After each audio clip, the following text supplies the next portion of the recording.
దేవుడికి రూపం లేదు, నామం లేదు, క్రియ లేదు, ఆయన వరకు సాక్షి మాత్రమే ఉన్నాడు. ఆయన సృష్టికి అతనికి సంబంధమే లేదు. ఇది ఒక మాయ వచ్చి మధ్యలో సృష్టి చేసింది, పోతుంది. ఇది కళ లాంటిది. ఇది కళ ఎట్లా వచ్చిపోయింది మన జీవితంలో, అట్టే సృష్టి జరుగుతుంది. దీనికి మూలము లేదు, అవునా కదా? దీనికి కర్త లేడు, భోక్త లేడు అని చెప్తూ దేవుడు నేను అకర్తను అభోక్తనని చెప్పాడని చెప్పుకుంటూ, దానికి శాస్త్రాలు భగవద్గీతలో కృష్ణుడు చెప్పినాడని, ఫలాని ఉపనిషత్తులో ఫలాని గురువు చెప్పినాడని,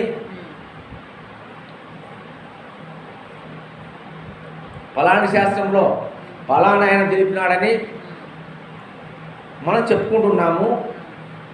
ఇక్కడ 2 రకాల సమస్యలు వస్తున్నాయి.